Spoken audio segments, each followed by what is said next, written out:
It's a business, and for us, it was exciting to get them on our side. The one thing I'd like to say is how thankful we are to the staff. It's there,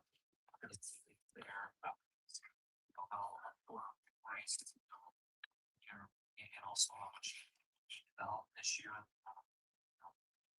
Of Michigan State staff goes. We think he's pretty close to being ready to play the NHL. Considering what happened.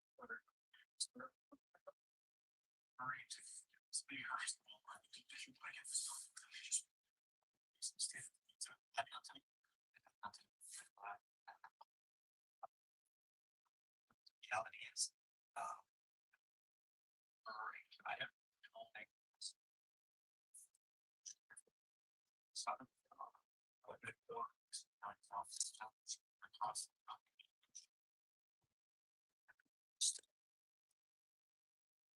understanding season is done that the team is not rushing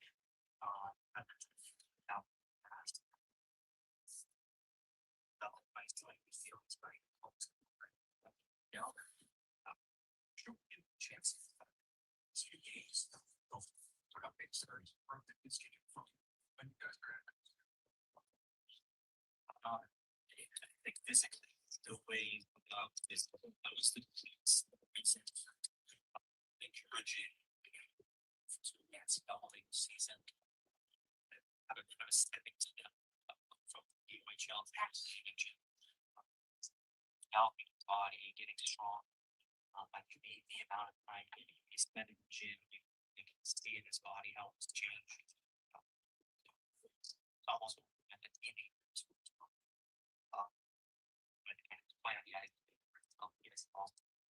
What he's done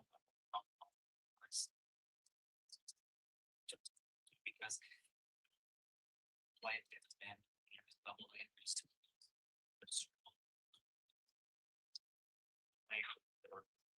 much older than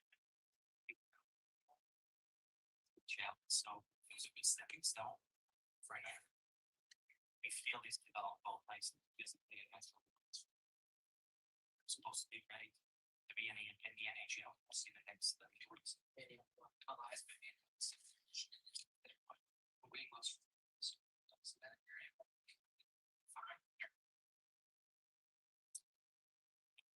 Excited that we sent out of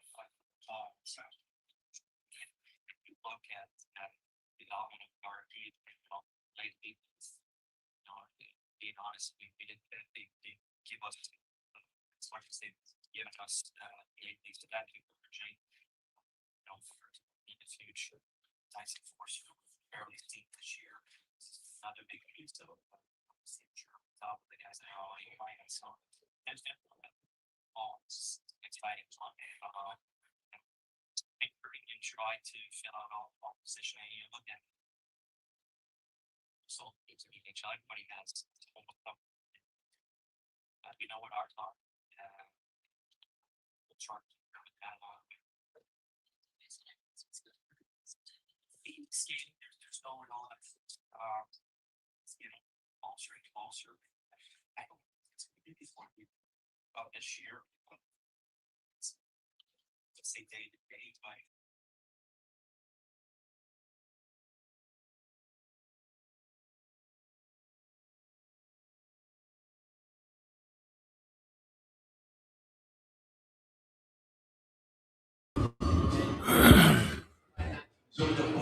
all right. We're live. Just me and you, Bundy. Hang on. I forgot to put myself up on the screen. I don't know what happened. We've done that before, and the audio, I guess the audio on Russ's phone just wasn't picking up Danny for whatever reason. So that was bad. Yeah, I couldn't make out a word Danny was saying, so it's unfortunate, but that's the way it goes. And of course, he's talking about Porter Martone. Yeah, getting the sense that we're going to see him Tuesday in Washington rather than waiting till Thursday. Right. Yeah. So Ant told me that he's en route here. but he obviously not going to play tonight. Michigan State just lost yesterday, so shout out to the Wisconsin Badgers. I think they erased a 2-goal deficit in the third period. Yeah. Come back and win that game in overtime. So they're Wisconsin's onto the Frozen Four. Michigan State, their season's over. Providence and Penn State both lost as well. So, there's that. But, there's a lot to get to tonight. The Flyers still in the thick of things in the playoff race here. The massive, massive win against Detroit. Were you getting a little bit nervous at the end of that game yesterday? Because it looked bleak for a while. How could you not get nervous at the end of that game? They scored 3 goals and super quick, and then they had a doorbell chance again to get the 4th goal and tie it. Yes, that was unnerving for sure. That was that got really, really bad. And Detroit was very, very aggressive with pulling the goalie. I think that down 2, they had the goalie out with like 4 minutes left. Scored immediately, had the goalie out again. If Coots doesn't bury that empty netter, we may be having a very, very different conversation right now. Yeah, not one we want to have either. That's that. So the Flyers now sitting at 84 points, I think, right? The Blue Jackets, Columbus is playing right now, aren't they? Columbus is playing Boston right now. I think that game started at 5. The game was 5, right? So what's that? Okay. Oh, geez. All right. So Columbus is up 3-0 in the second period of that game. You had to figure not what we wanted. They were going to bounce back after the loss they had against San Jose yesterday. I think San Jose beat them with like a minute and a half left to go in the third period. So that was good. But like I said, a lot to get to. We haven't mentioned the fact. I don't know when we're going to get into it tonight, but like there's breaking news coming out of Las Vegas, Nevada as well. I saw this. I thought maybe like it was a premature April Fool's joke.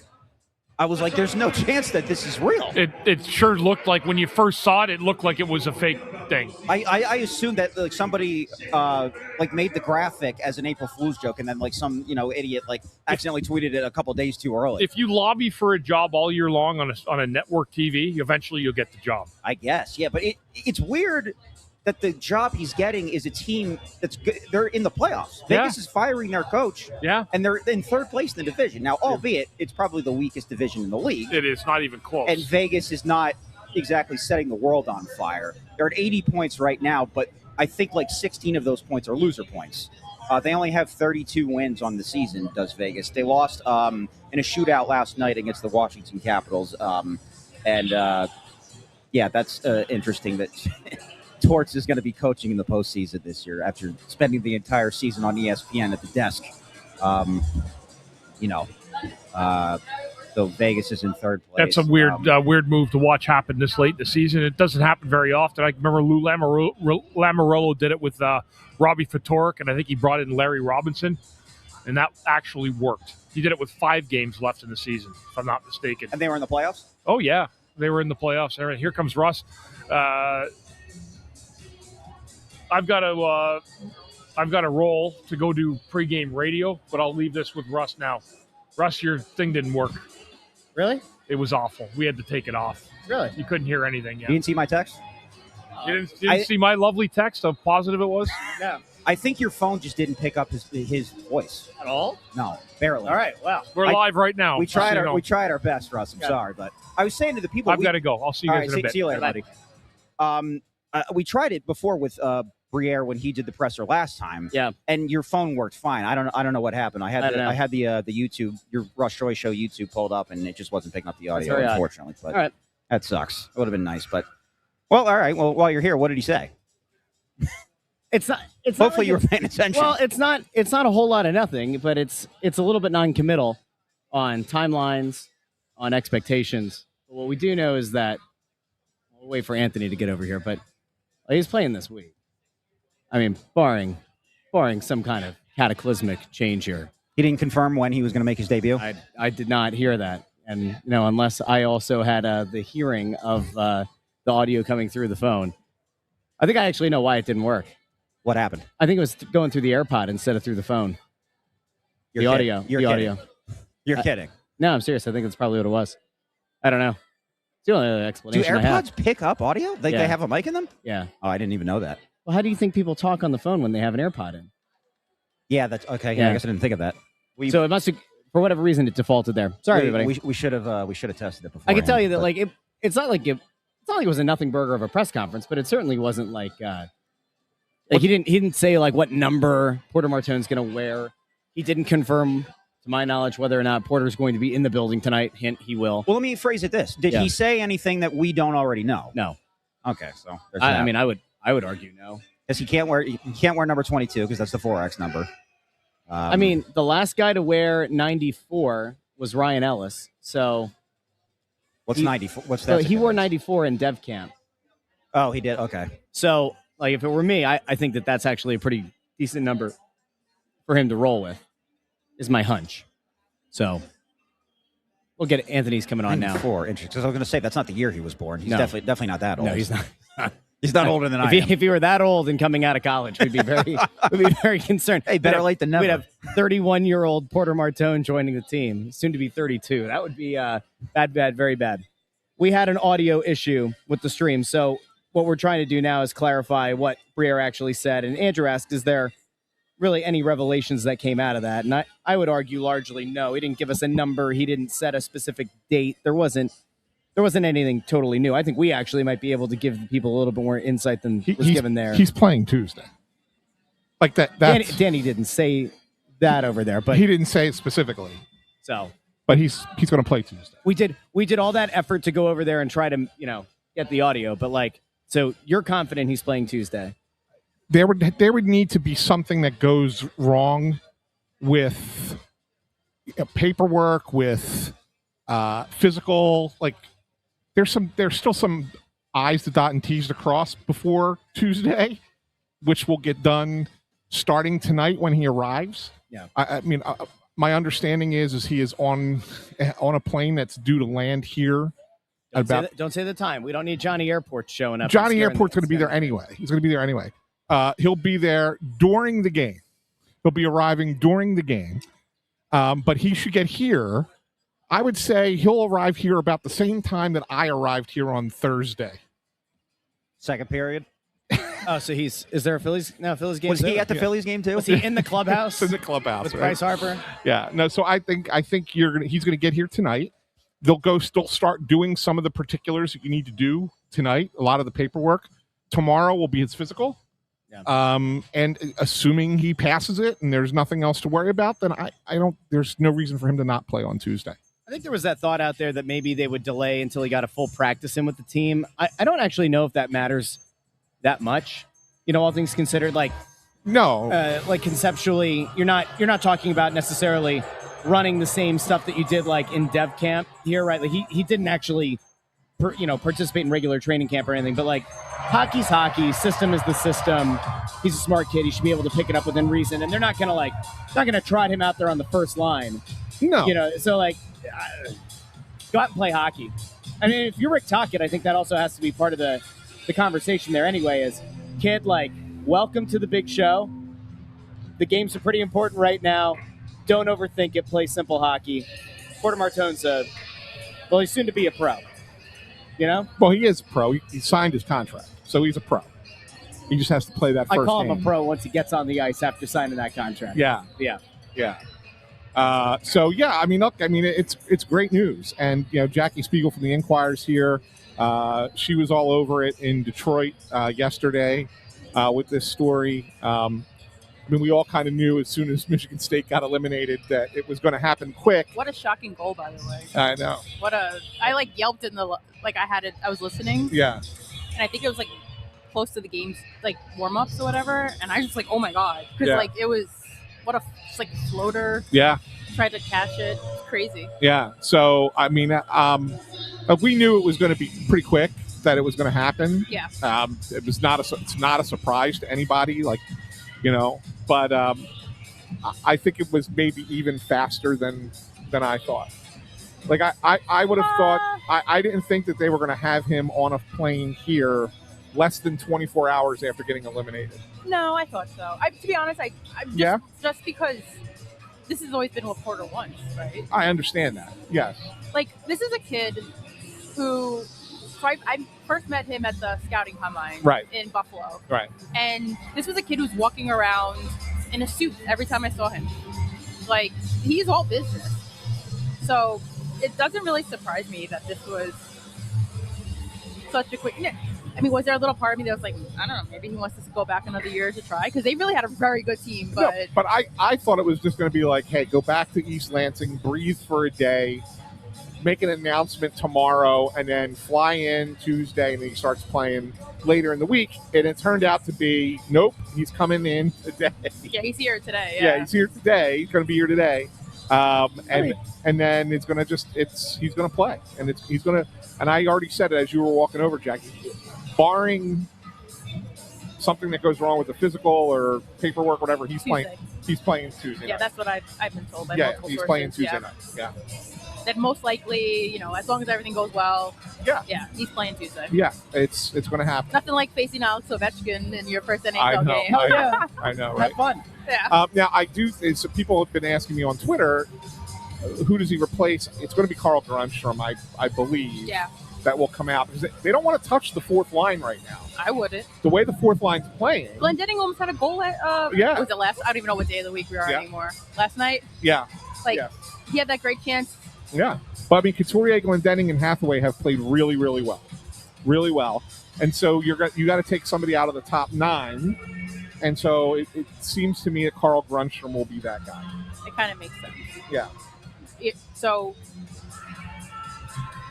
Porter's a right wing, though, right? Yeah. Yes. Are you trying to Where do you put see that him? you're trying to sow the seeds of chaos of mentioning Mitchkov back to left wing? Is that what you're? I don't know. I don't Feels know. like that's what you're flirting with there, Jackie. Talk What- to say doesn't here- want to think about it, but I mean that really kind of raises the Well, question, so right? here's what I want to know, and maybe you should put a poll up on this one, Russ, because I want to know what the fans think.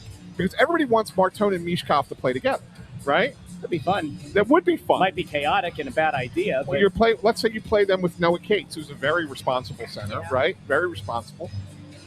Are you okay with Mishkov going back to the left to put Martone on the right? I think at that point you are. I could do the poll. I think at that point, like if you're one of the fans who's been upset about the left wing thing, the only guy that you're probably willing to move Mitchkov back for is Martone because it's this abbreviated run and it's his first like You're not putting it with Zegras. correct. Right. Like as much as like they could work in the future, his first game, Correct. like it just you need someone like Noah Cates. You're not moving Sean Couturier off that fourth line because it's doing so well, and you can use him other spots. Like, Can we play a fun game? Do you have a conversation as a coaching staff? And again, putting the young player in an advantageous position. You're not playing him as like a top line wing. Do you have a conversation because of the shot that he's got and his ability to create space? Do you have a conversation about Martone getting some power play 2 time? Maybe not, I think he will. not in his first game, but like certainly. I think he will. Yeah. I don't think. I think that the power play is so dreadful that. Can't hurt. oh, excuse me, they were 2 for 2 yesterday. Oh, exciting! They had one good game. Like, come on, let's be honest, Jackie. So, like, I really think like whoever you bring in, try them. I don't care Yeah. who it is. Well, Try them. Also, I mean, Alex Bump should be on the power play, but that's a whole Yeah. other time. Can I build off of that with another question? I will. They have kind of alluded to the fact that at some point Juracek could get a look. Yeah. Given how bad the power play's been, Juracek I think is around a point per game guy so far in the A. I know that the A doesn't totally translate and all that. Do you have a conversation there? Yeah, I mean, like I know that you're trying to make the playoffs. That's obviously like the most important thing right now. But do you have a conversation when you go, yo, this guy actually might be able, if you play him as a third pair defenseman, Who you And- taking and if- out? I would take Andre out. But don't they have like a really good record when Emil's in the lineup?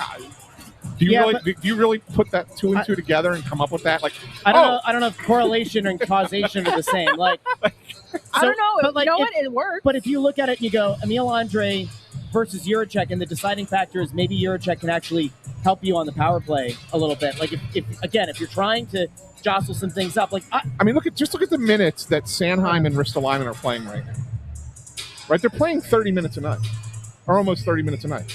So your third pair guy is what, playing 12? yeah. Like, it doesn't matter if you know what I'm saying. Like, So someone messes me when Sanheim blocked that shot last night yeah, at the end of the second period. By the way, I don't know if they showed it on the telecast, but like the entire bench stayed yeah. to like make sure he was okay. And he limped out. Not only did they show it on the telecast, they had a camera angle where they showed him walking down the hall. He's 100% that guy. Like in the Yeah. for people, the younger audience might not know, but like I think it's Monty Python where he's like, it's just a scratch. Yeah, He's like that guy, but he's like losing. Flesh wound. Yeah, mere flesh He's wound. like losing a leg and an arm, and he's just like, Not it's dead yet. flesh. Yeah. Not dead yet. So it wasn't surprising when he was back playing, like I think the first shift in the third period. Yes, But for sure. So yeah, I mean, but to answer your question, Russ, yes, I do think that Jurasek is a possibility too. Yeah, I mean, I think it's an interesting. I think if this team were to like lose a couple here, then it becomes a more likely thing that he gets the call up. I do kind of wonder though. I mean, if they somehow pull out at least a point tonight, right? And you're having that conversation about, hey, the last 5-6 games, do you really want to mess with the chemistry that much? Do you really want to mess with something that's working? Because presumably, if you do win a bunch of these games, is there such thing as too much turnover? You know, I like the idea of having young guys playing at the end of the season, especially if they're picking up important minutes in games that actually could matter. But Lehigh also is fighting for a playoff spot. So those are technically meaningful games in the American League, right? Yeah, and that matters too. It does matter too. Can he play? He could play. he could play both. Yeah. He could play both. He could definitely play both. The other player I want to talk about, and I know you asked this question, Jackie, and I'm not convinced that you got the straight answer. You talking about Shane? Who are you talking about? Didn't you ask the Forster Tyson. question? That was yesterday. Oh, yeah. No, she asked about Vinzaghi over there. Yeah, you asked about Vinzaghi here. Yeah. Tyson Forster and the possibility of him returning to the lineup. What have you been told? Well, I saw him wearing a black jersey. Yes. So there was a little miscommunication with, like, in terms of practice or morning skate. But when I got there, I saw Tyson in a black jersey switching to a orange one. So I was like, oh, well, that's interesting. No yellow, because that's pretty obvious, right? You see the yellow, that's pretty obvious. And then I did ask Tocchet, it was like a last second question, like, oh, just be sure that's nothing, right? Like there's nothing to that. And he's like, no, it's just, morning skate. Like morning skates generally don't have a ton of contact anyway. Right. So we've seen other players in quote unquote regular jerseys that were coming back from injury that were in regular jerseys for a morning skate because it's no contact in theory. Right. So not the biggest deal, but he said like, no, there's nothing to it or whatever. But he's obviously like Tocchet loves his shot. Like he does. He has a great. Tyson's always been known for his shot. That's kind of what got him drafted, right? So, so I was basically told don't read anything really into it. He kind of maybe was like, oh, it'd be nice if the season was a little longer because then look, I don't think Tyson's that far away. He's not. Yeah. He's not. If it was up to Tyson Forster, yes, he'd be in the lineup tonight. Yes. All right, but it's not up to Tyson Forster. Sometimes it's good that it's not up to the player whether or not they get in the lineup. It's not up to the player. Flyers are being, cautious with this because obviously this is a recurring injury for him. Not necessarily recurring, but it's the same shoulder has been injured multiple times. And he had surgery. He had surgery, right? Sneeze at. What's the term? Sneeze at? What's that? Is that something to sneeze at? Yeah, and it's not something you sneeze at. Yeah. Okay. Yeah. By the way, Jackie, have you ever heard of the term "sucking your teeth"? Isn't that when you tisk? When you just go, yeah. Yeah. Yeah. Okay. Yeah. Thank you. All right, just checking. What did I miss? No, that was a flashback to the last show. Oh. All right, so in continuing it's a thing that Ant does. Continuing the Forster conversation, I will say this: I would be stunned if he doesn't play regular season games this year. Woo! Who comes out? That is the big question. Well, I'm going to get into that, and that's one of the things I want to talk about. So, I don't think that Tyson Forster coming back is dictated necessarily by whether or not the team is still pushing for a playoff spot. Obviously, if they are, that's a good thing. But even let's say they lose a few in a row and they kind of just fall out of this, right? I do think Tyson Forster still gets back into the lineup. And I think that there's the reason for that is if a player doesn't get a chance to come back and play, even if it's only a couple games at the end of the year, they go into the offseason and they're thinking that they're still in rehab mode. right? And they're still trying to get back from an injury. Okay. Whereas if they get to play those couple games, 3 games, 4 games, whatever it is, then they go into the offseason, they're preparing for the new season.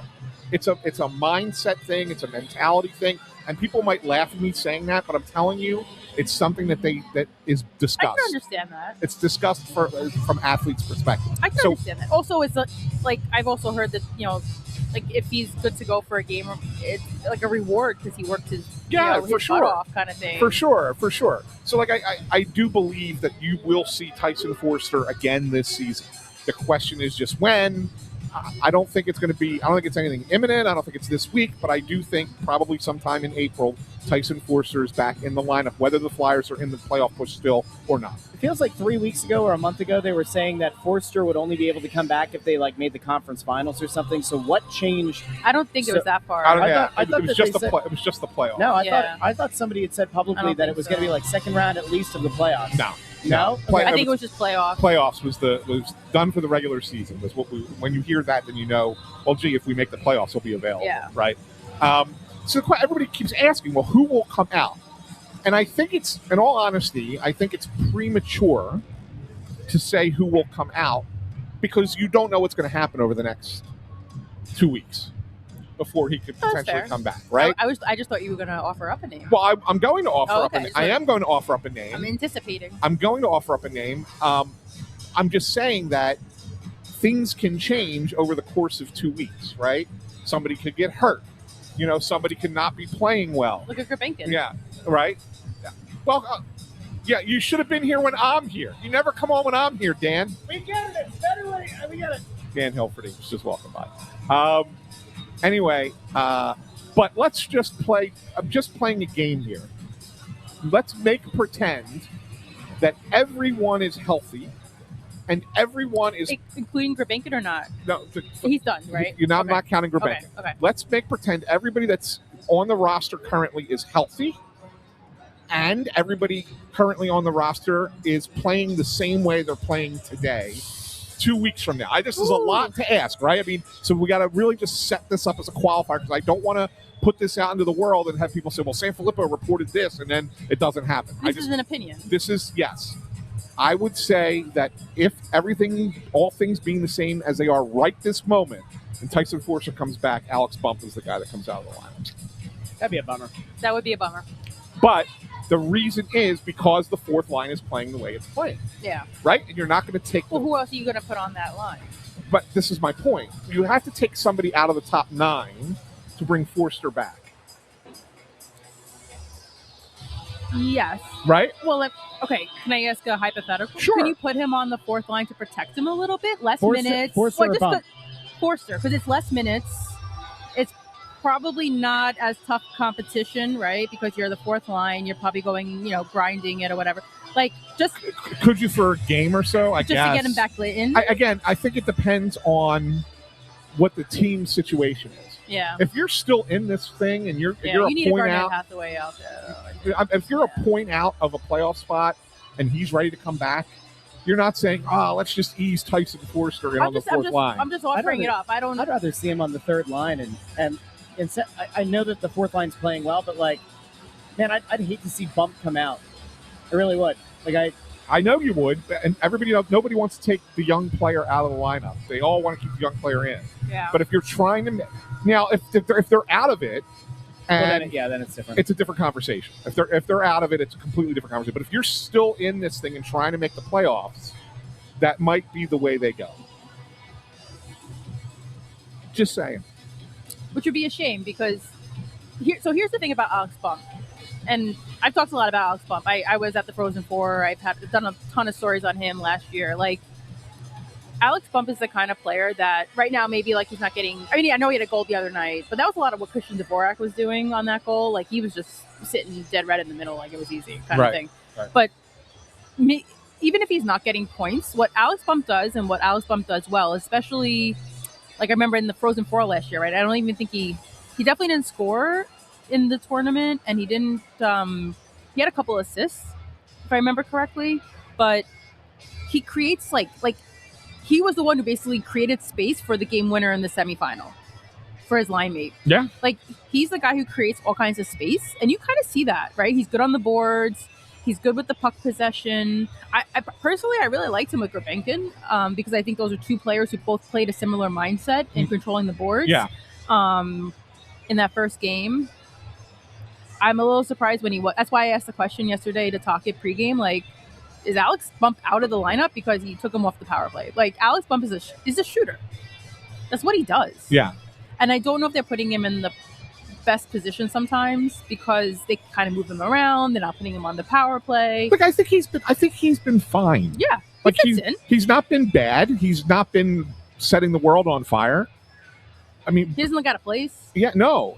And then you look at a guy like Denver Barkey, who the last couple games, especially last night, was phenomenal. Yep.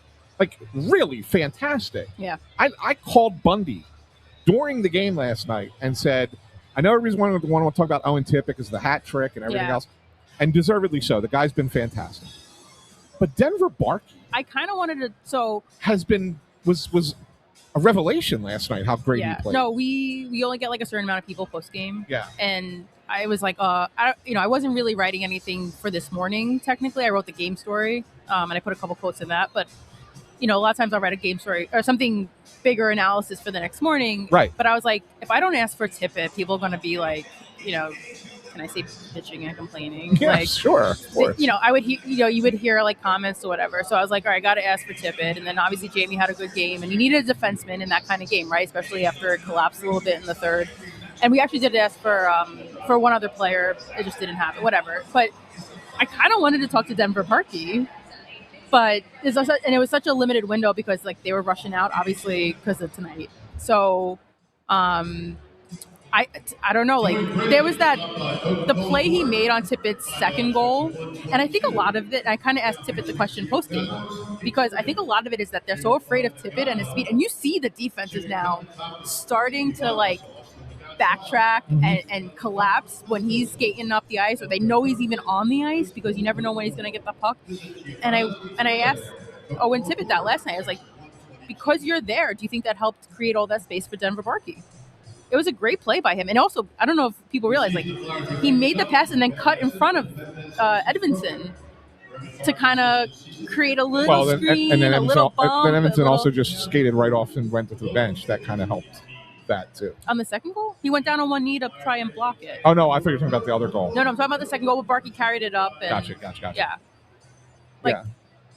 It's those little details, like Travis Konechny. We've talked a lot over the season about those little details that people don't notice. We talked a lot about, like, Bobby Brink when he would make a play on the wall, or even Matvei Michkov's reverse hit that he had against the Senators earlier in the season. Like those little details that, in the moment, you don't really pay attention to, but that little where he cut in front of Edmondson after making the pass and like kind of almost created a double screen on the goalie.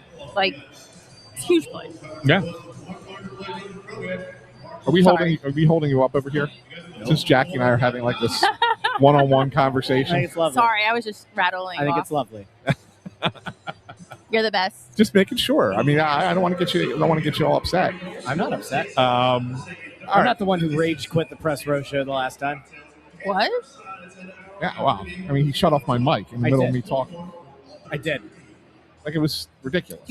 I had no idea. He was being a dummy. No, I was not being a dummy. He was being a dummy. I had no idea. So I hate to do this. Okay, I do. I hate. But there's a game tonight. I was just going here, but I'm glad you did. That's good. And so this is the most difficult remaining game. Carolina, obviously, there too, and a little bit more Eastern Conference implications there. But this game, in a lot of seasons, the Flyers kind of no-showed this game, right? Like, you pick up a big win, you come back home, there's this news and scuttlebutt, and all the eyes are kind of on the Flyers now because Martone has signed. They're going to show him on the Jumbotron whenever he gets into the building. Like, you pretty much know that's a foregone conclusion. You expect him to play in a couple of days. Dallas is a tough team. Like, Dallas is going to be a hard team to beat. I'm not saying they have to win this one. You definitely need a point. But, like, when you guys look at this, does the discourse around the team and all this attention, is this the kind of thing that, like, gets this team together and helps them rise to the occasion tonight? Well, you would hope. I mean, we'll get to our picks in a little bit. This is a tough Dallas team. Is Rantanen in tonight? He was back the last game. They scored 6 goals. But is he playing tonight too? He played yesterday, right? Yeah, but maybe because it's his first game back, he might not play tonight. I don't know. I'll look. But they have clinched the playoff spot too, and there's no chance of them catching the number 1 seed in their division. So not like a ton. I know. What you're basically saying is Dallas doesn't have anything to play for, other than stay healthy at this point. Yeah. Right. I mean. Yeah. So the Flyers should be certainly the more motivated team. Oh, I think 100% agree. Right. I mean, certainly should be the more motivated team. He was in warm up. Yeah. Okay. On a line with Bunting and Johnston. Top line. Yeah. So Michael Bunting, Rantanen will play tonight. Yeah. But this is a tough game. I mean, I know Dallas played yesterday too, and then they had to fly in. I get it, but so did the Flyers. This is not going to be an easy one. No, and you need Ersson to keep playing like he's played the last 4 games.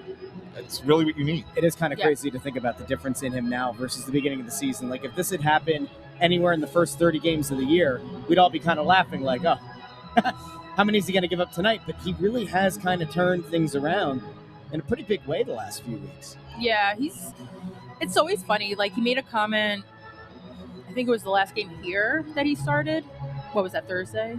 Against Chicago? Yeah. And he said, he's like, because I think I asked him, and I think Charlie asked him a similar related question about, like, did you change anything? Did you do anything different? And he kind of reiterated. I looked back at the story I did at the beginning of the year with him, and I looked back, and he again said it, like, he doesn't really he doesn't believe in scrapping it all down and rebuilding his game up kind of thing. Like, he's very like, do what has helped you get to this point kind of thing. And I don't know what he did. I don't know if the team's just playing better in front of him too. I think look, we can the last 2 years, how many times was he like stretching for, and it wasn't like you had like that once like the Kane shot last night against Vladar, we had to stretch across, right? Like, it was a lot of times that Sam Ersson had to like deal with a 2-on-1, a 3-on-1, a 2-on-0, a breakaway. Like,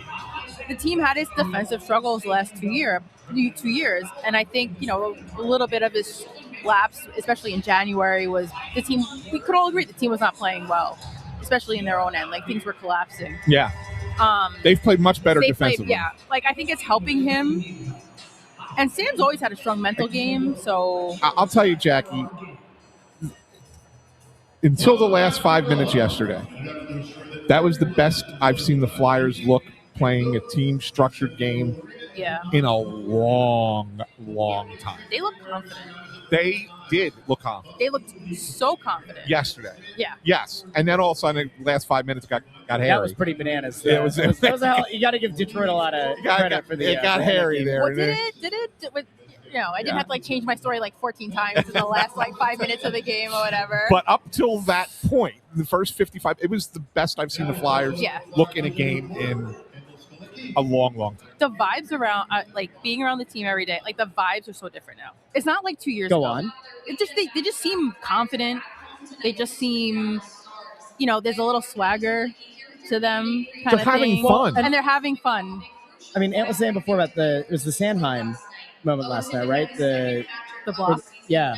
And the guys letting him go first. We've heard all year about this locker room and this group of guys really getting along and liking each other. And like a lot of times there's the joking around about the word culture. And when you're losing games and you hear culture, it makes me want to puke. But when you see things like the way that this team really does feel like they've galvanized, I mean, there is something to it. There has to be. It's a common phrase in hockey. Yeah. Right? Every team talks about culture. This isn't just a Philadelphia thing. This isn't just a Rick Tocchet thing. This is a hockey thing. And I can promise you, before the Florida Panthers won their Stanley Cups, when they were missing the playoffs and they were a mediocre team and they were going through it and they were trying to figure out like how to take that next step, the thing that they were talking about first and foremost was developing the culture, right? Culture is I know we joke about it and people hate it, but it's like I did a podcast with Chris Pronger that'll come out soon on on the Inquirer's YouTube and Facebook page and whatnot. Or I think we put it up on the actual website also. But Inquire.com. Inquire.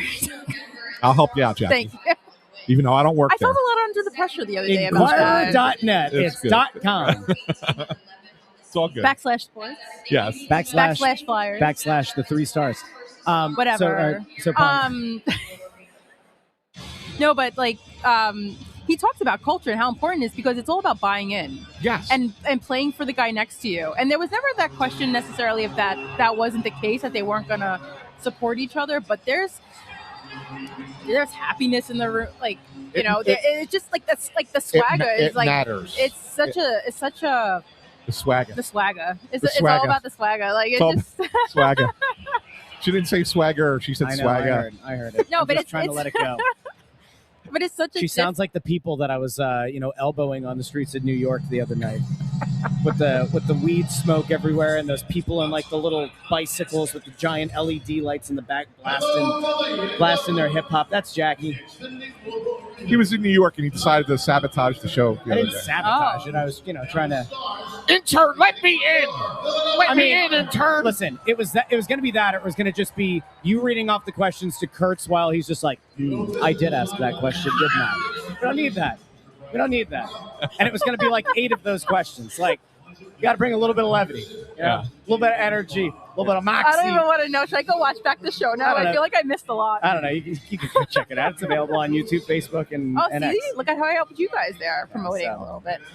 No, but I do see a difference in the room, and I do see a difference in a team that I even brought it up yesterday, bending but not breaking. How many times did they break the last 2 years? I mean, look, that freaking 8-game collapse, 9-game collapse at the end of the season.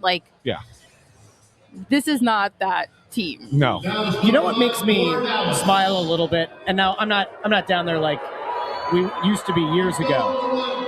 But there were some Giroux and Voracek led teams, and you remember this. We often would talk about the chasm in the locker room between the veteran leadership, the veteran core there, and some of that new group coming in. And it kind of felt like there were 2 factions. There were 2 factions. Yeah.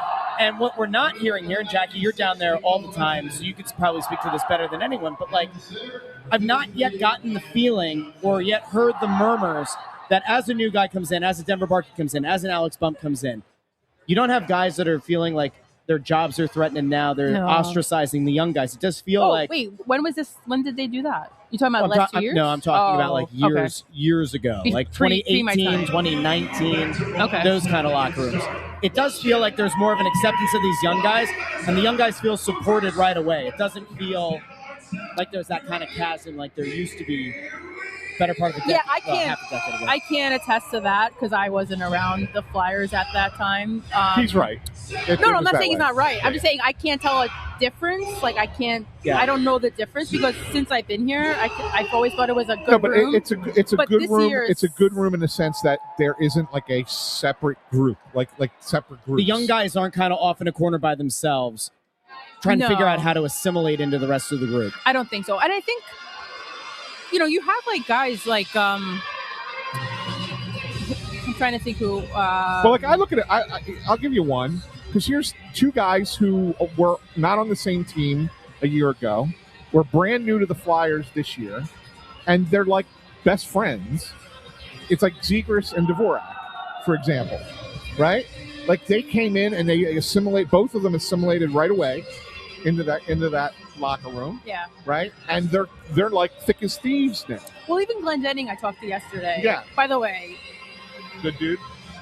Great guy. So, great guy. I will say, he's closing in on 1,000 games. Next year. He needs he needs the rest of the season and then 65, I think it was, next year. This is a guy that wasn't drafted, that played 4 years in college, that played 4 years of high school hockey, that played in the East Coast Hockey League, or I think it was technically the ECHL by that point, played in the AHL, and it's just a mucker and a grinder, and he almost got emotional. I said to him you're closing in on 1,000, even Couturier, 1,000 games, they're around that same number that they need. I was like, you're closing in on 1,000 games. Like, what has this been like? You know, like, what has this been like for you? And he's like, oh, I'm not that close. And I wanted to be like, buddy, you kind of are. Yeah. Like, you're at least at 9 something, Yeah. right? But he's just like, I just find joy. I just look for the joy in things. And I'm like, well, I'm the stealer of joy. So, but I can appreciate that. Like, and he said, but as soon as he got in the room, like, everyone, like, brought him into the mix. That's a good thing. Yeah, like, it almost does make you think.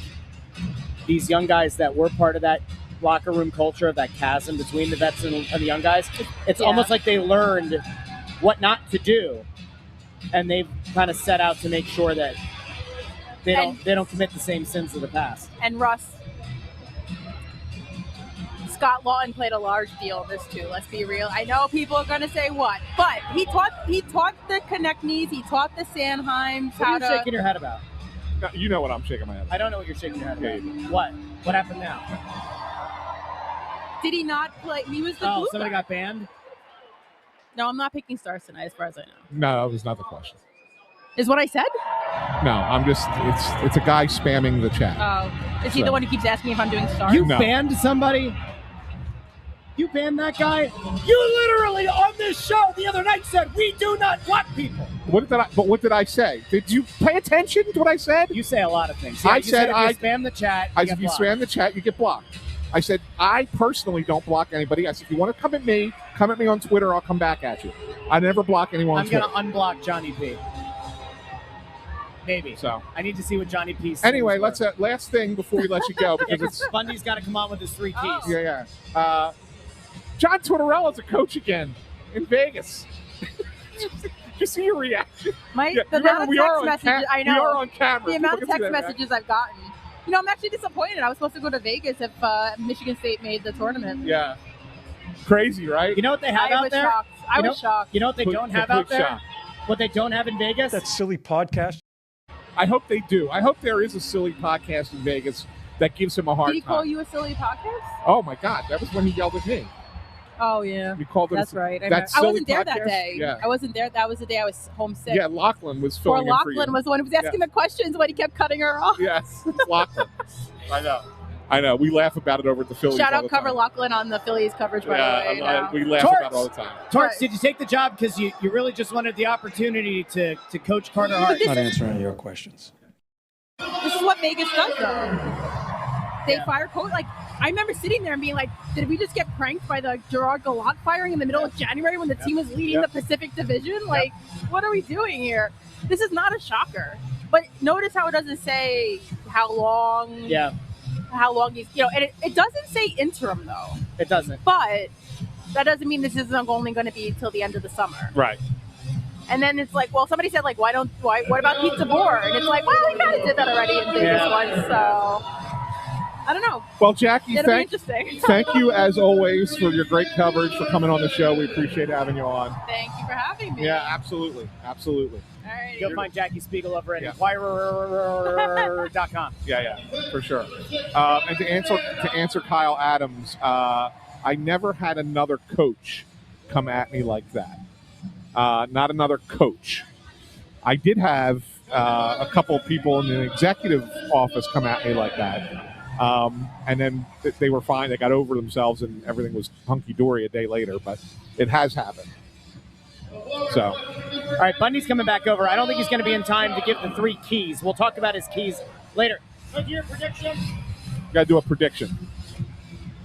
There he is. Look at the stud. He got a haircut. The man's got a haircut. He looks like a bona fide stud. What do you need? Do you want to do your prediction? No. We don't have enough time. Prediction, not keys. Oh, my prediction. Yeah. I thought you meant the keys.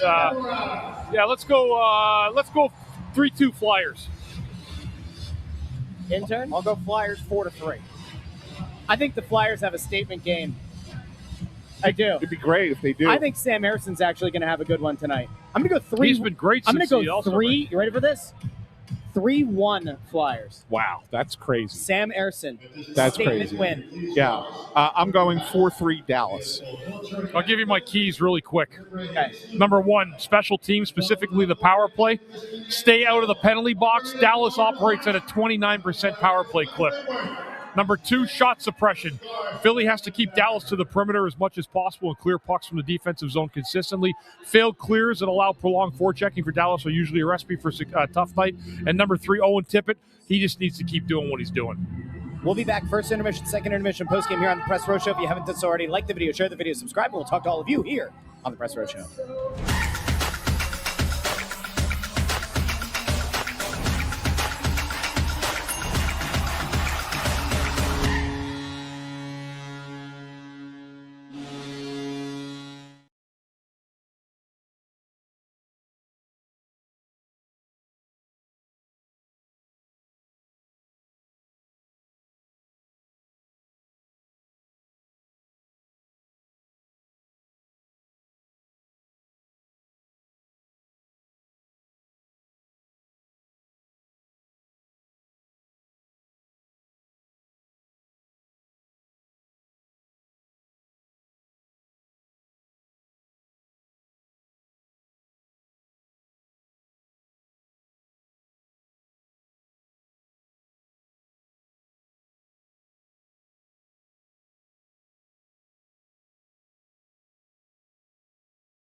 Welcome into the Press Row Show, the number one rated pregame, intermission, postgame show at the side of the Mississippi south of the Arctic Circle, north of the equator, and west of Boston. I'm Russ, Ant, Bundy, intern Andrew on the ones and twos. 12 total shots between the teams in the first period. You know what, guys? The Flyers, I know that we can have the conversation. We certainly will. Dallas, Ant, not a lot to play for here yet. I'd still make the argument a very talented team, and the Flyers do not look out of place through the first 20 minutes of this game against the Dallas Stars. No, it was not a lot of going on that period, but yeah, I mean they're playing pretty even with it right now, right, Bundy? You would say about an even period there. Yeah. Not a lot happening there. I know everybody's keeping everybody's scoreboard watching. The Boston Bruins scored a power play goal. Pavel Zacha scored with 11 seconds remaining in regulation to send that game with Columbus to overtime. So Blue Jackets getting at least a point out of it. But the Flyers can still catch up, make up some ground on them. If they win, Columbus loses, pick up a point on Columbus, but could pick up 2 on Pittsburgh, who's not playing today, and they could get within 4. Two of the Penguins. We'll get within 2 of the Penguins with a win. So there's still angles, right? There's still angles to play here. So anyway, that's what's going on. Don't just focus on Columbus, everyone. Really, don't just focus on Columbus. Like there was somebody who was yelling at intern Andrew. And yelled, the poor intern. On Twitter, and really unintelligent individual. I won't say his name. But talking about the fact that, the Islanders won yesterday, so that took the Flyers out of contention for something. I'm like, no, it didn't. Like, there are other paths. There are other teams that you can catch, and you can still catch the Islanders because you have 2 games in hand and a game head-to-head against them, right? That's what I get for being positive. Right? That's what you get for being positive. So there are paths. You were going with the low IQ individual line there? I like it. Well, I mean, it is what it is, right? I mean, So anyway, yeah, I mean it's just it. I mean, there's a lot of paths. If you ask me today, I still say no, it doesn't happen. But there are several ways to carve up this path to the playoffs. The problem is, you lose one game, it could be devastating. Like one regulation loss for the Flyers, and you're in trouble again. If it's to one of the teams that you're chasing, for sure. If it's to a Detroit at some point again. You could lose this game tonight, and it's going to hurt a lot. It does in the moment, but like in the grand scheme of things, it doesn't matter. It's 2 points, I think, that you need to get tonight, though, to keep yourself in the hunt. So that's why tonight, I think, is a super important game. Yeah, I mean, it's important. If Columbus loses that game in overtime or a shootout, they'll be on 88. And you mentioned Pittsburgh is idle tonight. They're on 88. The Flyers entered tonight with a game in hand on Columbus and on Pittsburgh. They will be level on games with Pittsburgh by the end of this. They'll still have one in hand on Columbus. And yeah, they could be 2 points back. Yeah. I mean, at this point, I think you probably do root for Boston in that one. Oh, you absolutely root for Boston. That first wild card's not your concern. You want either that second wild card or that third spot in the Met. So we'll all keep our fingers and tootsie toes here crossed. Enter, do you have the game pulled up over on the iPad? So all right, so he'll keep us posted on how that's going. But it is a little bit of fun. If nothing else, guys, it is kind of fun for the first time in a long time to be scoreboard watching at this point in the season. And Bundy, I actually want to pick your brain on this. The difference between where this team is at with 11 games to play versus a couple of years ago when Torts bench Couturier tried to galvanize the team and they fell flat and they puked all over themselves. What do you see different about this team versus how things were going at that point a couple of years ago? Yeah, much more resilient team, and they seem to have a better grasp of what's going on in front of them. Like they play good hockey. They're playing better defensively than that team was, and they're climbing the standings still. So there's a lot of difference between that team and this one, and this one's a much, much better hockey team. There's no doubt about it. I would almost make the argument, Ant, that the other nice thing about this is the amount of young guys that are in the lineup that are also contributing and don't look out of place here. Oh yeah, of course. I mean, yeah. There are. This is what we kept saying all along, Russ, and we get crucified for it. But the reality is, you need a blend, right? You need a blend of young players and veteran players. And your young players, when they're ready to play, they get that opportunity. They're going to come in and do a job, but they're also going to be put in a position that is a better position for them to have a chance to succeed because you have veteran players playing in the spots and in the moments that are, that you don't want the young players to have to make mistakes, right? And so, you needed that blend. The Flyers are far from complete, far from where they ultimately want to get to. But you watch them play, and they play hard every night. Yeah. They're in every game. Win or lose, they're in almost every game. Yep. And that's just the way it is. And that's a good thing. There's nothing wrong with that. That's developing your team. That is building your team. Now, the next steps are the hardest steps. We've been over it countless times. Where you go from here is the more important thing. But to get here from where they were a couple of years ago, if you view it negatively, you don't know what you're talking about. Yeah, they've made strides, and they continue to make strides. Even though when you really look at this season as a whole, they had that one hiccup in January, February, where it was a terrible month, and they got behind the 8 ball, couldn't make up any ground, couldn't stay ahead with the ground they had, and that hampered their season. If you take away that, Bundy, I even argue that if you go 2 games, different in that stretch, you're in. You're in a playoff. You're in a playoff spot. You're probably in a playoff spot. Yeah, right. 2 games. Yeah, you could have had a lull. It just couldn't have been that bad of a lull. Right, and it was a bad lull. Right, and really that was the problem. If 2 games would have gone differently in that stretch, you're not chasing right now. So Bundy, since that's such an anomaly, do you look back on that and I think we'd all probably agree that wasn't indicative of what this team actually is. It stands in such stark contrast. That is the anomaly. But why do you think it happened? Yeah, there's a lot of reasons. Goaltending wasn't great at times. The teams defensively, they fell out of favor with what they were doing. They were giving up weak side goals that were just plentiful for the team to handle. It was too much.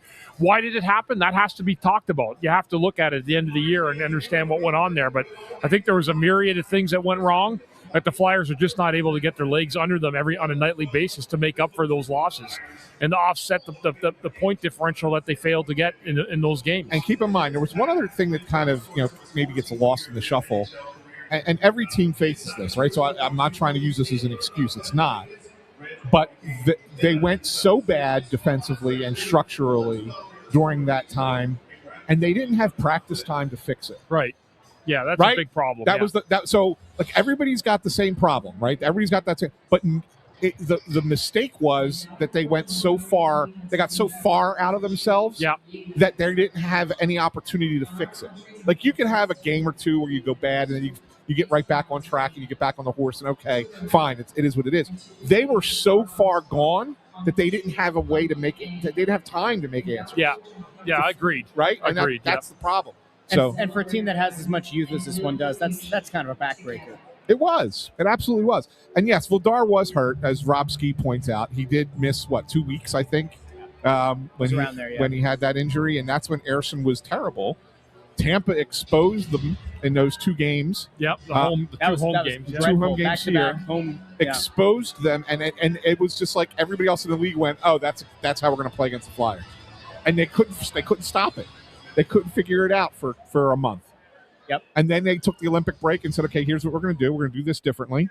And they've been one of the best teams in the NHL since the Olympic break. Yeah, 3rd best record, I think, in the NHL. There's no question. It's crazy. It is. All right, what it isn't crazy is the amount of talent and skill that intern Andrew has, and it is the first intermission, and so it's time for intern Andrew's stat of the night. How you doing, young man? Good. How are you guys doing? Good. Delightful. So Sean Couturier scored again last night. Now 3 games in a row for the captain that he has scored a goal. Should he do that again tonight, it'll be just the 4th time in his career that he's gotten a goal streak of 4 games. The last time he did it was February of 2019. Wow. The most he ever did was 5 games in a row. You got to go all the way back to his rookie year, 2012, when he did that. So keep an eye on Coots. And then for Dallas, Wyatt Johnston and Jason Robertson both come into tonight with 38 power play points on the year. So they're closing in on the franchise record for most power play points in a season. It's Bobby Smith with 44. Wow. He did that in 1980, 1981, back when they were the North Stars. Wow. That's pretty impressive. And that power play is lethal. Yeah, that second best power play in the league runs at 29%. That's a big number. I don't know if they'll get that record, but they're going to be close. Yeah, that's a big number. We're going to a shootout here in Columbus. Yep. Yeah. Blue Jackets are 6-1 in the shootout on the year. Bruins are 3-3. Yeah. It's frame of reference. Hey, just want to say thank you to Tony. Tony, we're simpatico sometimes, bud. Thanks, pal.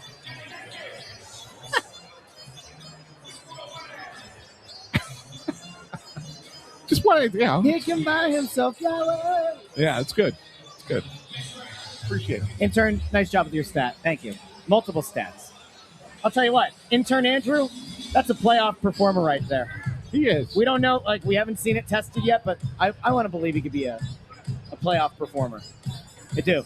We just need the Flyers to give him that chance. Get it done. Get business done. All right, Bundy, what stood out to you the most in that first period in terms of what the Flyers were able to execute successfully and that hopefully they'll be able to continue for the next 40? Yeah, they had some chances down low. They were working the puck. It was a very even period for both teams. But I do think the Flyers can make some plays down around the net. They took some shots from the point that just missed. So I think they want to continue to do that. If they can just get shots through from the point and see if there's some traffic in front of the net, that should make a huge difference, I think, in this hockey game. But I thought they've done some good things. I thought they've moved the puck pretty well. They've had some opportunities on rush chances. It was a well-played period by both teams, and it was a very even period all around. I remember 2 of the 3 keys. One was shot suppression. Seven shots allowed, not bad. Pretty darn good. Airson, by the way, left-handed larceny on that one. Yeah, one really nice save. Everybody oohed and awed. Yeah. And then you had Tippett. Tippett's got to do what he's been doing, and I think in that period again, I'm not yet ready to say Owen Tippett's going to make a believer, but we're coming up on 2 months of him playing entirely differently and really looking like a confident guy. What was the third key? Does Tippett look good? Shot suppression was there. I forget what the third key of the game. Keep Dallas off the power play. That was it. Well, they didn't do that, but they kept them off the scoreboard. They killed the one penalty that they had. So, good stuff. Can you imagine if the Flyers got to a point where their power play was anything other than dog doo-doo? You could actually look at the remaining schedule and say, yeah, you could win 80% of your games from now until the end of the year if they just got that power play to hit. Yeah. Even a few percent higher than they have to this point. I know, right? When you look at goal differential and you look at the power play standings in this league, it makes no sense that the Flyers are even remotely within a few games of being able to go through and challenge for a playoff spot. You want to read that? Yeah, I will. Columbus just missed their first shot in the shootout. At Venom Claus, thank you for the super chat. It says, shout out to RJ Umberger for coaching his 18U AA Columbus Chill to an overtime victory today against the Junior Predators in Westchester. How about that? How about that? Here, RJ's in town. How about that? I wonder if they're at the game tonight. I wonder if he's at the game tonight. RJ was a good dude. I played with him for a year. That's right, you did. Yeah. He was young though when you. Boston makes their first attempt. Yeah. He was young, but no, he was a really good dude. Really good dude. Although his last season here, you remember his last season? Not a good one, right? He only had 2 goals the entire year. Yeah. Not great. Yeah, it was not good. But good stuff, Venom Claus. Thank you. Thank you for pointing that out. So. I was wondering if you had another thing that you wanted to kind of tee off on there. So, to this point, Porter Martone not yet in the building, but it does seem like this will happen at some point during this game. You imagine there's going to be a Jumbotron kind of appearance, and the place is going to have a massive pop. I assume so. His plane landed probably about a half hour ago, I want to say, roughly. Columbus missed their second shot, sorry. Yeah, but Boston scores the next one, they win. He is not yet here in the building. Yeah. I assume he's on his way, though, at this point. So, right, second round of the shootout here. Here you go. This could be it right here. Did he just lose the puck? I thought he did along the boards. Goes Where are you seeing the backhand, shootout? misses. I got it over here. Yeah. Do you want me to blow it up big time for There you? you go. Yeah, blow it up big time. So we'll watch the last Columbus shot here together. If Columbus misses or there's a save, game over. Boston will pick up 2. Columbus will get 1. The Flyers will be within 2 points of Columbus and Pittsburgh. Let's see how this one plays out. No, with a win, they would be within 2 points of Columbus and Pittsburgh. Yeah. Yeah, they would still need to win. Sorry, tonight. I'm just thinking about the Flyers, kicking some ass tonight. All right, that's a goal for Columbus. Yeah. Ruh-roh. So Ruh-roh. Boston needs to score here to win it, Or we're going to a or go to round. a fourth round. So What time did that game start? 5 o'clock, I think. So, Bundy, that whole principle about how we play in this building, they play the longest games, that's only 3 hours, and they're in the third round of a shootout. Yeah. If this game were being played here, it would be like 10:45. Yes. All right, here we go. Boston, chance to win it. And they And do. scores! Oh, he got it. Boston. Arvidsson puts Boston up. That is game, set, match. Columbus walks away with only 1 point. Oh, Boston won that with that. Okay. So Yep. what that means from a standings perspective, if you're scoreboard watching right now, Columbus will end the night 74 games played, 88 points. Boston will end the night 74 games played, 92 points. So as things stand right now, the Flyers at the end of the night will have played 73 games. They will have 1 game in hand on Columbus, and we'll see how this plays out. As of right now, they are 4 points back of Columbus, 4 points back of Pittsburgh. A win tonight now for the Flyers gets you within gets 2. you within 2. Yep. And a game in hand on Columbus. And a game in hand on the Islanders too. Yep.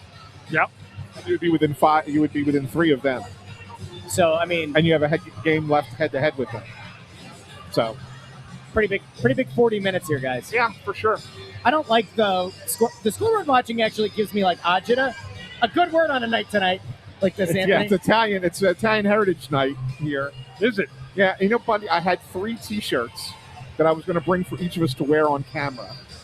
They were all Italian themed, Oh, really? and I forgot them at home Oh, okay. when I left for the ball Okay. game. This morning. I was halfway here, and I cursed myself out in the car. I was so mad that I forgot these T-shirts for me, you, and Russ to wear on camera.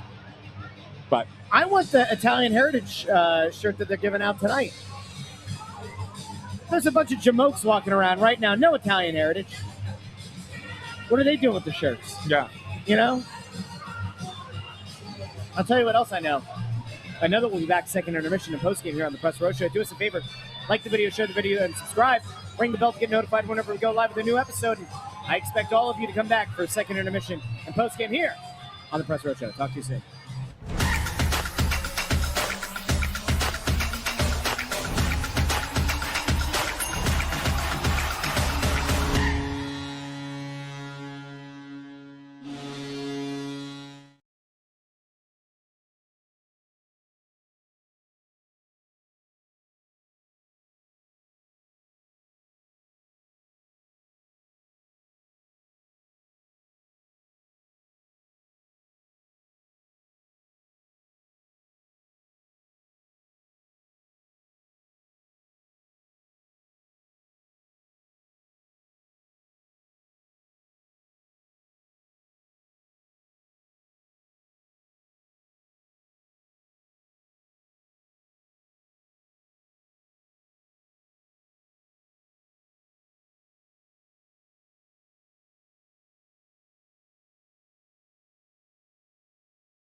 Welcome into the Press Row Show, the number one rated pregame and intermission postgame show this side of the Mississippi, south of the Arctic Circle, north of the equator, west of Boston. Porter Martone's in the building. We're going to talk about the game, but obviously that's he's not yet been shown on the Jumbotron, but we have our ways of capturing images out of the GM's box. Porter Martone is in the building. Yeah, we have ways of capturing images, zooming in our iPhones on the GM's box because it's directly across from us.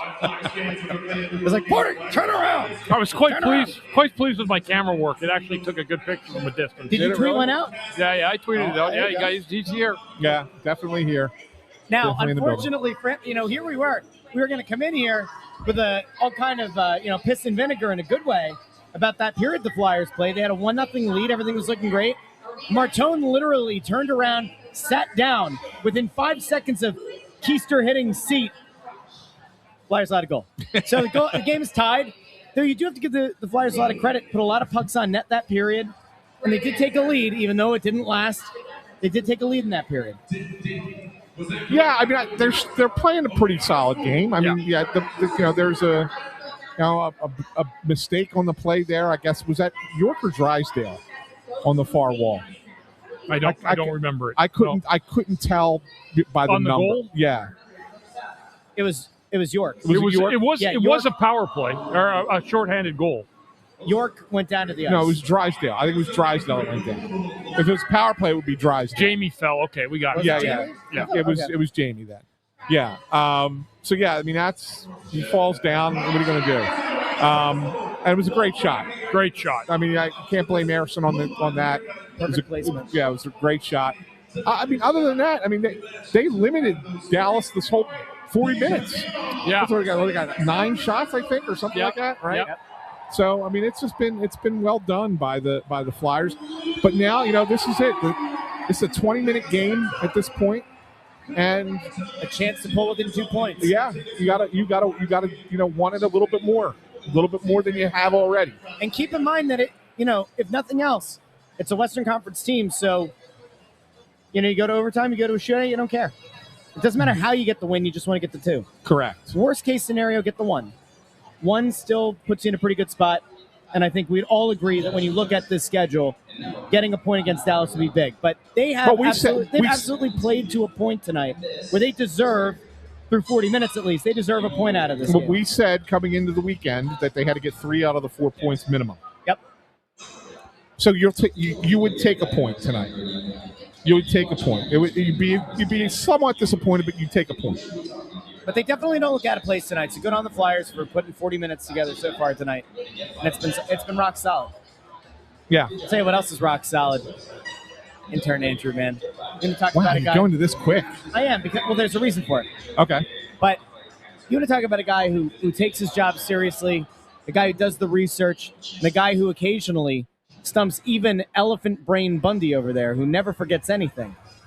I don't know if tonight's going to be the night.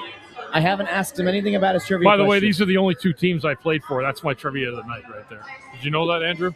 Yeah, of course I did. Sure you didn't. You didn't even know Forsberg was a Flyer, for God's sake. When the Stars were here last year, I asked you about your tenure in Dallas. Yes. That was a trivia question last year. Yes, it was. It was good. All right, guys, let's you didn't get it. Tune up the intro. Here we go. Boom, boom, boom, boom, boom, boom, boom, boom, boom. Chin, chin, chin, chin, chin, chin, chin, chin, chin, chin, chin, chin, chin.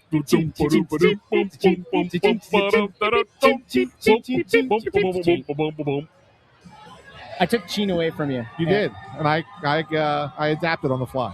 Proud of you, intern. Yeah. Welcome back. Thank you. So I centered this question around somebody who was on our show. I can't remember if it was last year or 2 years ago, but he was promoting his book. Brian Propp.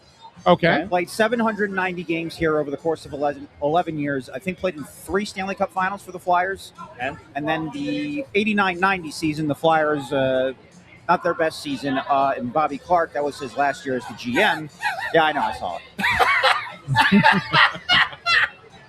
Oh, so good. What am I missing? Ronnie Serpico said, "My wife left me for intern Andrew." Oh, yeah. It's a dog-eat-dog world out here. Brian Propp played here 11 years, and then 1990, he was traded. Yes.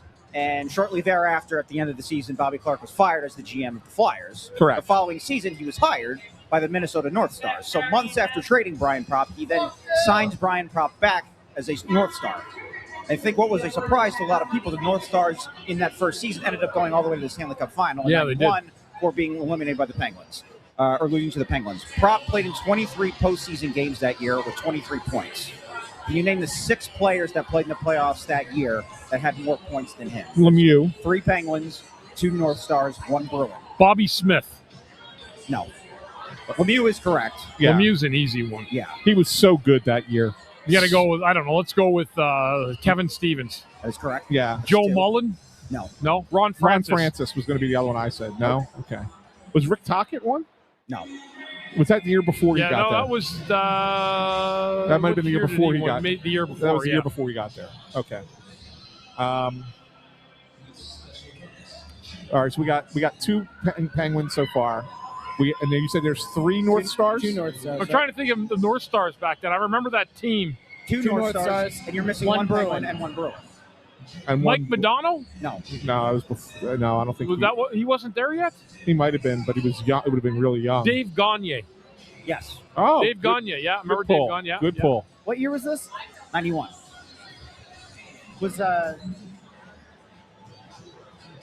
Was one of them also a Flyer? Yes. Recchi? Yes. Wow. Good job, Russ. Was Paul? How about Paul Coffey? No. No, he wasn't there then. So we got the 3 Penguins then. Yep. So we need one. Oh, Recchi was the other one, right? Yeah. So we need 1 North Star and 1 Bruin. Correct. North Star and a Bruin. North Star and a Bruin. Not a Bruin, a Penguin, you mean, right? No, one Boston Bruin. They lost in the conference final that year. Raymond Bourque? Correct. Okay. So a North Star is left. They didn't have many stars on that. Like, good play. They were like the worst team to make the playoffs that year. Ever. They were getting like 4,000 people at their games. And then made it to the before they Stanley went Cup to the final. on a run. Yeah. Yeah. Yeah. They didn't have very many good players. I played there for Providence College. We played the University of Minnesota in 1991 in the NCAAs. They were getting more people at their game when I played there than the North Stars were getting. Then they went to the finals that same year. Wow. At Mariucci Arena was selling out every night. And the North Stars were getting 4,000 people at their regular building. I'm trying to think who their best player was. Like, who was their best player?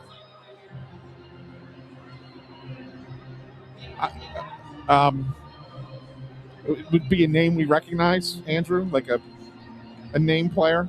Played over 1,000 games. Played over 1,100 games in the NHL. Wow. And he's a Minnesota player, right? Yes. Was Dino Cicerelli on that team? He was. It's not him, though. Okay. I'll put it this way. I don't know if this is a hint. I had never heard of this guy. I had heard of his son, though. His son was supposed to be this really, really good prospect that never panned out. I know the answer. Go ahead. Yell it out. I mean, what's up? We're live. So I can't have a conversation with you, but it's good to see you. Who's that guy? Steve Koski. Yeah. Yeah. Brian Bellows. Correct. Yeah. Remember watching Kiefer juniors Bellows. and Kiefer Yeah. was like lighting it up, and I As was soon as you said that, I was like, I know the answer now. Yeah. So. Okay. So in total, Propp, he played in 4 Stanley Cup Finals, but never won. I think he played in 5. He played in 5th one too. Yeah. Wow. I'm trying to think of who. Well, he played in 80, 85, 87 for the Flyers. Yeah, North 91 Stars. for the North Stars. Did he go to one with Boston? Not. He went there No. after. Right? Was he there? Yeah. Minnesota, right? I thought he played in 5 and never won. That was what I thought it was. But So, Yeah, 5 times. He What was lost the all other 5. I'm finding it right now. did Minnesota make it twice? not that I'm aware of. No. No. All right, so Just scroll up. Just let me see his. Just go scroll up. No, As but- all I need to see is the teams, the seasons. Okay. Here we go. Boston in 90. Yeah, so Yeah. he was in Boston before he was in Minnesota. Yeah, that's what I thought. Yeah. Right. Okay. Yeah, so I he- didn't know the Bruins made That it was the to year they final lost to Edmonton with, Yep. when Edmonton won without Gretzky. Bill Ranford, Mark Messier. Yeah. There you go. You know what, intern? Stick It was tabs. a good one. Thank you. That's got to be rough going to 5 finals And not winning. I mean, look at Corey Perry's done it, except he won his first He won year. in 07. Yeah. I think didn't James Neal lose 3 in a row? He might have. Yes. somebody else didn't. What's his name? Marion Hossa did that too, right? Yeah, he did too. Yep. He lost 3 in a row He as won, well. or he won in, but he won in 2010, didn't he? Was he on the Blackhawks? He won. He won He Stanley Cup eventually since won. then. Yeah, he did. But then he go 3 years in a row. Ottawa, Pittsburgh, Detroit. Yeah, he went back and forth between those two teams, and they beat each other. They beat each other. Right. Yeah. Guy. Okay. Yeah. That's what he lost 2 and then 1. That's what B. Condori is saying. That's what it was. He lost 2 and then 1. Yeah.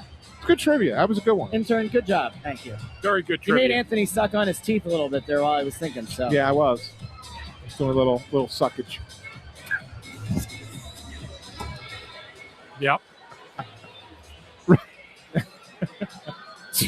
That's what you called it, right? Anyway.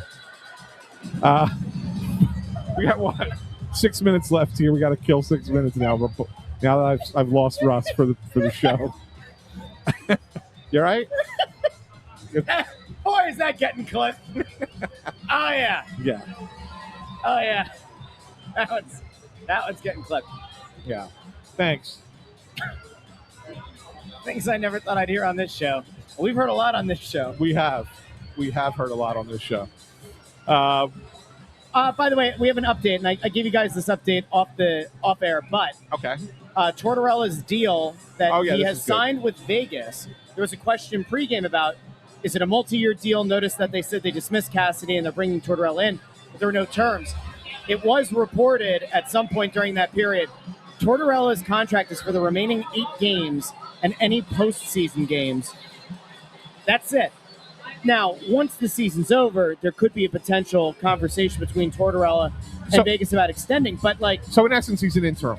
which is pretty wild. Without saying that he's an interim. Isn't that kind of wild? I mean, is that a thing that Tortorella might end up just being interested in? If he doesn't end up re-upping with them for another season, is that a thing that Torts is now going to be open to? Is just coming in at the end of seasons with teams that have a playoff spot pretty much in sight, and he's just like a mercenary for hire coach? Seems kind of wild. You were perplexed by this, Bundy. I know you were. By Torts is hiring? Yeah. Stunned. Yeah. Absolutely stunned that someone gave him a job. Yeah. Yeah, I know. I mean, really, at this point in yeah. the season, too. At this point in the season, I mean, he's been lobbying for a job somewhere all year on ESPN, so I guess I'm not shocked he got one, but I'm shocked he got one. I'm really shocked am. he got one with a playoff team with 8 games to go. How do you install anything? They're third in their division, too. They're not And they went from a hard ass, Cassidy's a hard ass, Yeah. to what? A harder ass? Yeah, I know. What the hell's the point? I don't. It doesn't make sense. To They me. have no goaltending. none. No. They got no goaltending. They got an aging core. They never replaced the defenseman, the stud defenseman there, Petrangelo. They're not a great team. I mean, they really are not a great team. This will probably be their last trip to the playoffs if they stay status quo with this group for quite a while. Yo, Mitch Marner. How do you think Mitch Marner's feeling about playing for Tortorella now? I think $12.5 million a year will make you forget a lot about that. Okay. How long does it take for Tortorella to say they got to clean up the locker room? I don't know. Yeah. He's got to be careful what he says. They're a playoff team. Yeah. Yeah. It's So a he's little different. Yeah, a little different. Yeah. You can't go in there rough hodge and everything, just because he feels like it. You got to be able. They have to be able to, try to define what this season is. They're going to be a playoff team, so they want to make sure they stay positive too. Cassidy's a really good coach. I don't understand, and I saw there's a comment over here, to this same notion, but you're not moving on from a total schlub in Cassidy. He's a good coach. Why not finish out the season? Bundy, does that give you the feeling that he lost that locker room? That it was they couldn't repair the situation there? Yeah, I mean, they felt like if Dallas hadn't won a game in regulation on the road in months. They just won it 2 weeks ago or 10 days ago. They've really been struggling, and they have a ton of overtime losses. They got that extra point. That's why they're in right 16. now. 16? 16 overtime losses. Yeah, that's unbelievable. The record's 32, 26, and 16. No, that explains it. Never mind. Because you're under 500. Yeah. Yeah. Their goal differential is only -2, though, which is not Not awful. – it's not awful, right? I mean, so I don't know. Maybe they think they can clean it up defensively. You ain't winning. Look, you ain't winning anything in the playoffs. The only thing I could say is this: that division stinks. Terrible. Right? Terrible. And so because of that, maybe you can find your way out of the division and you get to the conference final, then who knows, anything can happen. Yeah, you roll the dice there a little bit. They may be able to get out of the first round. They might be able to. Like if the playoffs started right now, they'd play Edmonton in the first round. Right. Yeah. Right. Edmonton, who also doesn't have any goaltending. And then the first place team is Anaheim, who plays no defense. None. I mean, they they play wide theoretically open. Right. So like actually see who. So maybe if you're Vegas, you're looking at it and say Torts is a defensive-minded coach.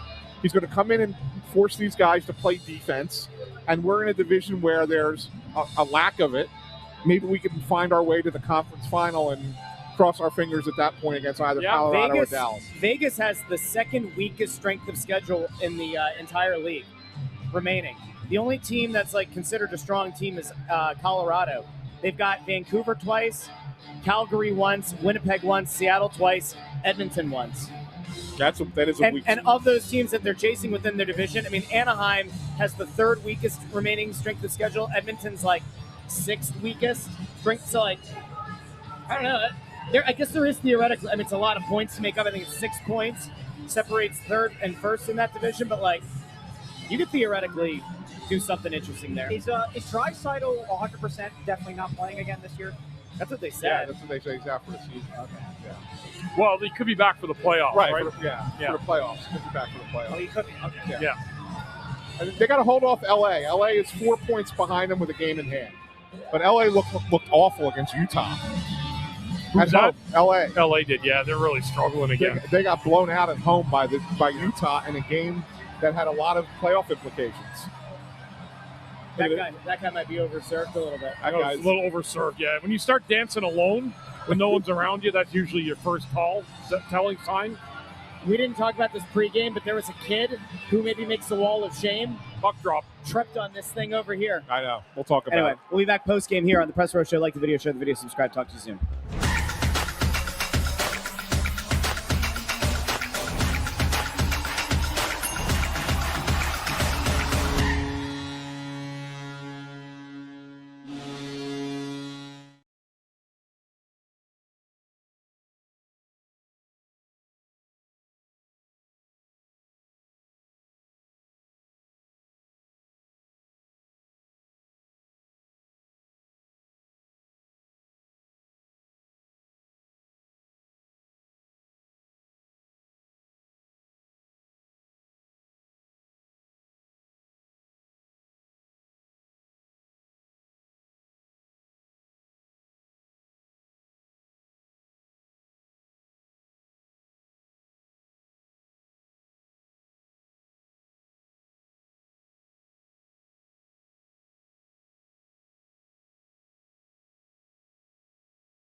winner west of Boston. Trevor Zegras.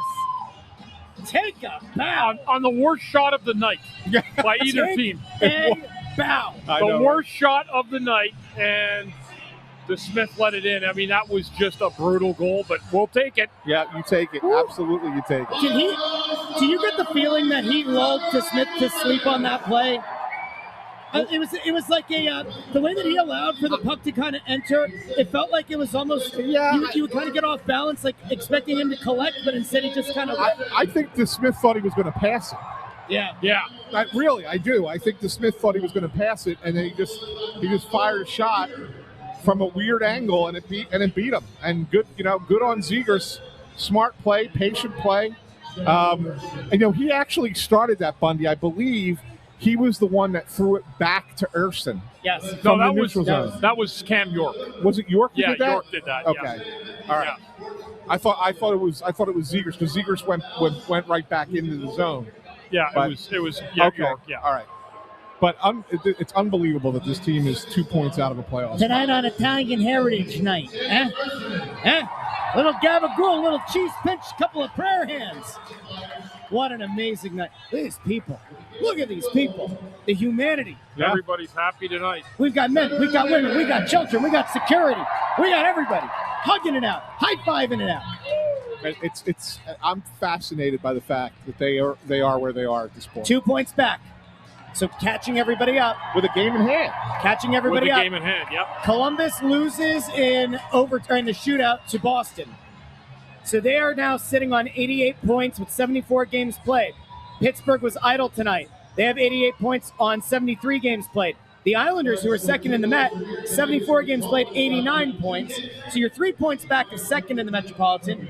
You are 2 points back of either the second wild card or the third spot in the Metropolitan Division, and you have a game in hand on both the Islanders and the Blue Jackets. Yeah, it's a massive win. Massive 4-point weekend again by the Flyers.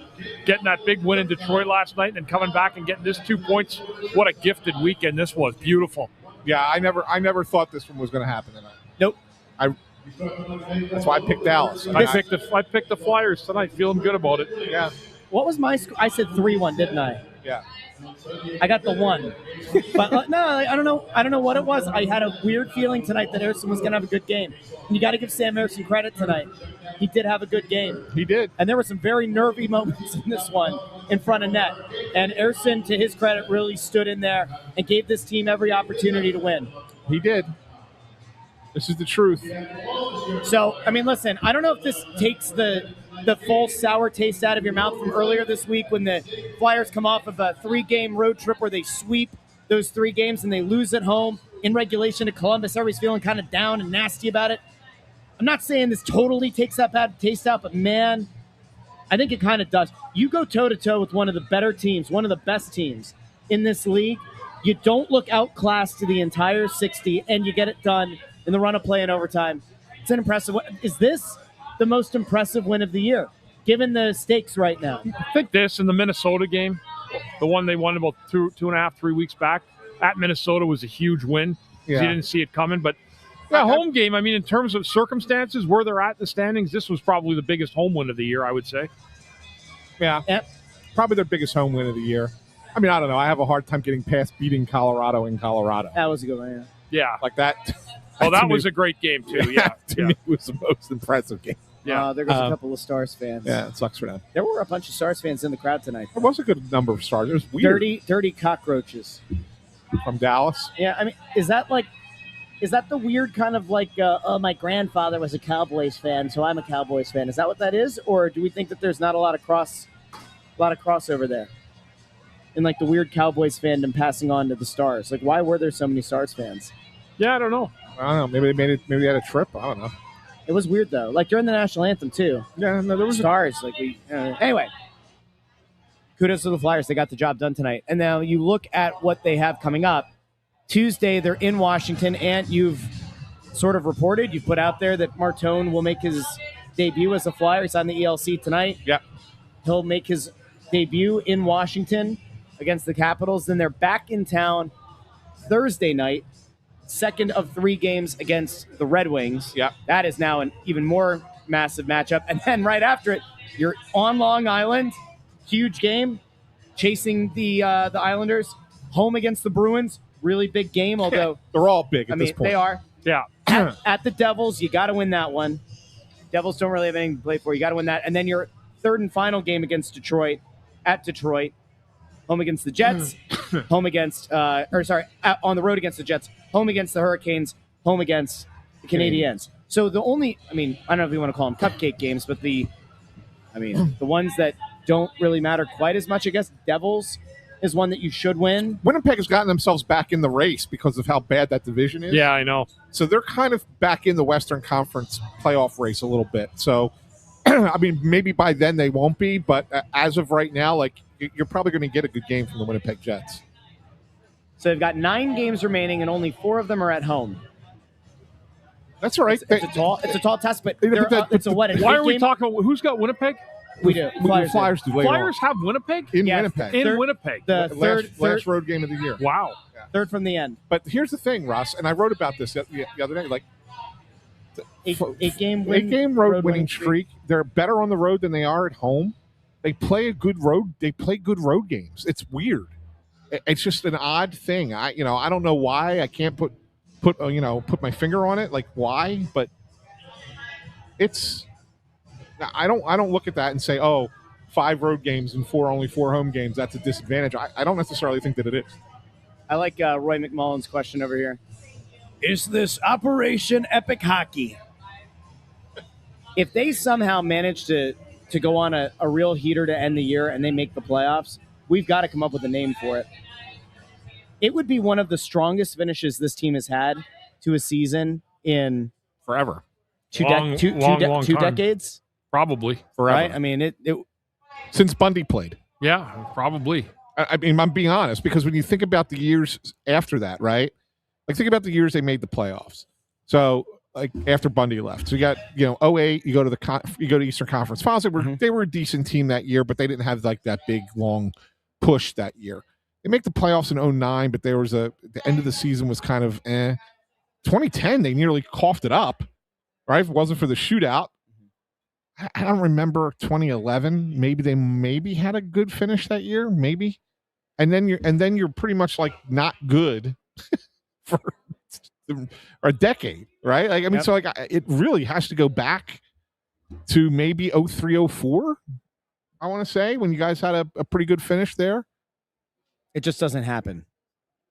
It really doesn't. It is a total anomaly to finish the season strong, and they have like, this isn't quite where you have your own destiny in your own hands. This is about as close as it gets to being when you're on the outside looking in. They are totally in control of what they can control here, And we talked about their strength of schedule remaining. Carolina obviously is the toughest opponent they have left. You do have 2 against Detroit. You have 1 against the Islanders, 1 against Boston, all of whom you're trailing. But if you control what you can control, they'll make the playoffs. Yeah. You can't scoreboard watch. None of that matters. Just take care of the teams that line up across from you every night. Skate away with at least 1 point. You're on a crash course with a postseason berth. Yeah. That in January looked like it was very much gone. In February, it looked like it. At the end of the first game back out of the Olympic break, they lose in Washington. You remember this game? Yes. And like, that was the game I looked at and said, that was, I don't think they can do it. Like, it was after that, and then they've been on a great run since. But that game, first game back from the Olympic break, I remember saying, man, this is like, they got to show me something here to kind of stick with it. And great job on that organ. Way to work the organ tonight, Mike. Somebody put in the comment asking what the Flyers' record is since the Olympic break. So they're 12-4-1. Yeah. 25 points. The Sabres are the only team in the entire league with more points since the Olympic break than the Flyers. Yes. We need an Olympic break every year. That's what it is.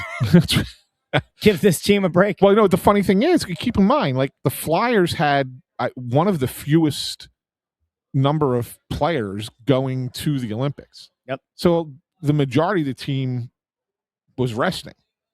It helped. They made changes too. I don't want to make pretend like that's all they needed was a break. There were a lot of changes made to the defensive system and how they were playing it, and now it's much tighter and much more sound. belief is a big thing, right, Bundy? Yeah. I mean, like Confidence. yeah, I mean, you can talk about it as someone who's been in that spot, right? Like they believe they can do this. Yeah. They to a man believe that they can make this incredible run and make the playoffs, and that changes everything with how you play, right? It does. I mean, they're feeling good about themselves. I've been on teams where you're on a run and you feel like you're never going to lose. Mhm. Like you're in every single game. You have belief in yourself as a group, and that's a great feeling because you can feel it. You can feel it individually, about how good the team feels about itself. So, no, they're in a good spot right now. I mean, and they just continue to push forward, gathering points, playing the game the right way. Defensively, they've been really solid. Yeah, they have Really solid. They really have. And you know when I noticed some confidence, Bundy, and you pointed it out. In overtime, Travis Konechny had a shot. It was a real tough shot, but the Smith makes the save. Yeah. And you pointed out, you're like, man, that was a smart play. That was a good shot. Great right? shot. Earlier this year, the Flyers would get into 3-on-3 overtime, and they would just try and hold on. But they had the puck, they weren't trying to make a play. They were because they wanted to get to the shootout because they were a better shootout team, right? And they were not good in the 3-on-3 in the overtime. And so now all of a sudden, you see them going out there like, screw it, we're going to go for it. Yeah. We're going to try and make plays. We're going to try and win this thing now. We ain't letting us get to a shootout. Yeah. That's the kind of confidence when you talk about the way that, it's building, right? And within this locker room, it's building that confidence. And you see it just by simple little plays that they make like that. It doesn't lead to a goal, but it's just a play like that. You go, okay, this team's more confident now than they were before. Yeah. Yeah. No doubt. One guy that was not shown, this just is a little aside. So NBC Sports Philly zoomed in on the box earlier with Martone, with Jonesy and Danny and did the big tall cheerleader guy for NBC Sports meet them there? John Clark? Yeah. I don't know. I didn't look. He doesn't usually do like Johnny airport run? Johnny Airports, yeah. Yeah. I didn't see him at the Phillies game today. But we did get something. We did learn something tonight. What did we learn? Travis Konechny was interviewed during the between period stretch. Yeah. He referred to Porter Martone as Marty. Who Marty. Konechny. Really? Yeah. Remember we were talking about that? Yeah, remember I said that? It's going to be Marty? Yeah. Yeah. Yeah. No, so there you go. It's Marty. Was it going to be Marty? Was it going to be Tony? Toner? I said Ports. Ports. Ports and Torts. Imagine that duo. Torts back in the league. That is just unbelievable. Ports probably wouldn't have been opposed to playing for Torts. Yeah. By the way, just to answer, I know I answered this pregame, but not that one. Dad? Yeah, hi, Dad. No, I want to put Lexer's question up. Who's getting scratched to make room for Martone? I don't have a 100% answer, but I'm pretty confident it's going to be Carl Grundstrom. Yeah. Pretty confident it'll be Grundstrom. Makes sense. Yeah.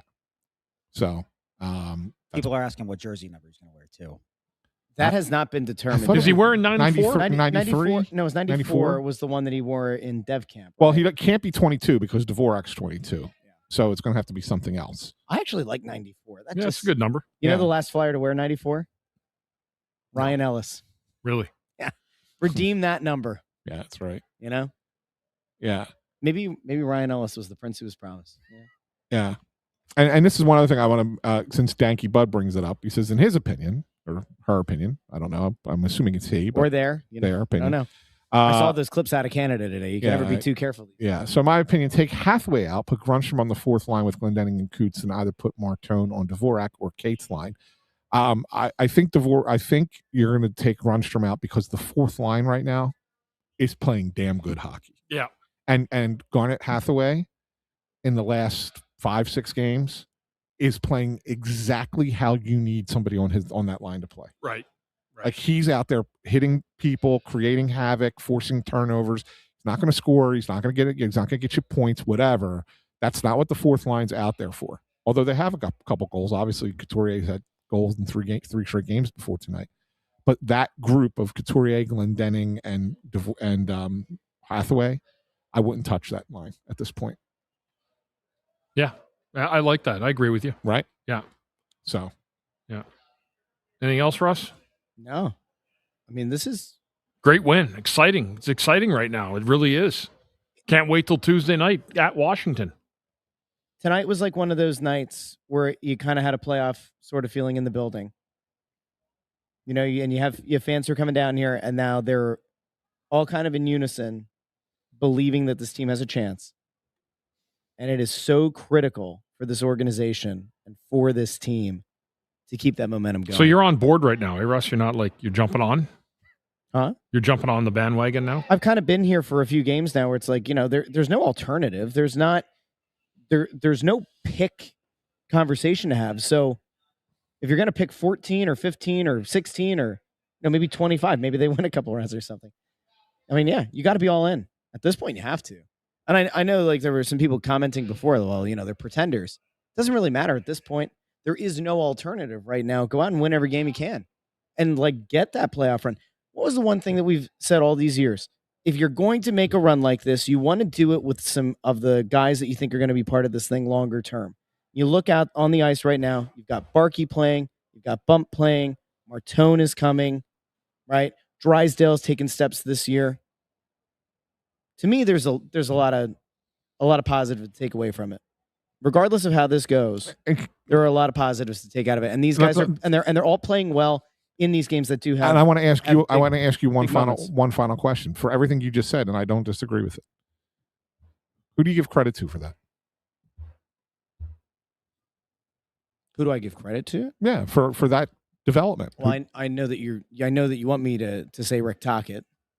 I'm asking you. It's got to have something to do with it. Owen Tippett's a different player. Tippett is a totally different guy. I mean, that part, for all of the negative and the regression of Michkov this year, Tippett's close to making me a believer. So if you have all of these players, other than one, who have progressed under this coaching staff, and it's not just Rick Tocchet. I don't want to just sit there. You would think that Reardon's I think Todd Reardon's had a lot to do, especially with Jamie Drysdale. He's likely going to get a lot of consideration for a head coach. Yeah, I agree. Like, I mean, it's all of them, and it's the entire coaching staff. I think they deserve some credit.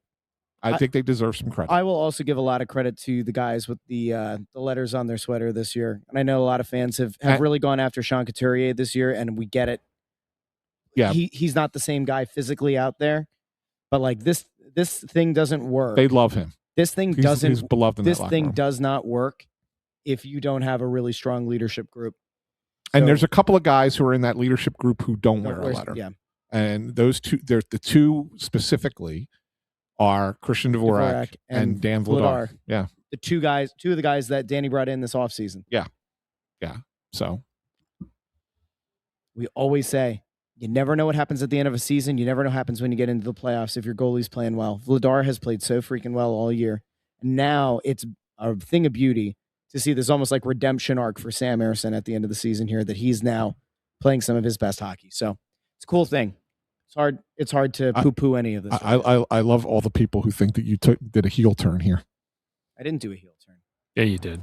No, I didn't. It's okay. Jump on the bus. I didn't. All right. There's no heel turn. It's a good run. It's been a good ride. You know what happened, Russ? You know what happened? You must be on the payroll now. That's it. You must be on the Comcast payroll, just like all the rest of us. We did announce that we signed a new 3-year deal. You must be on the Comcast. That's it. We're all on the payroll. That's it. Yeah.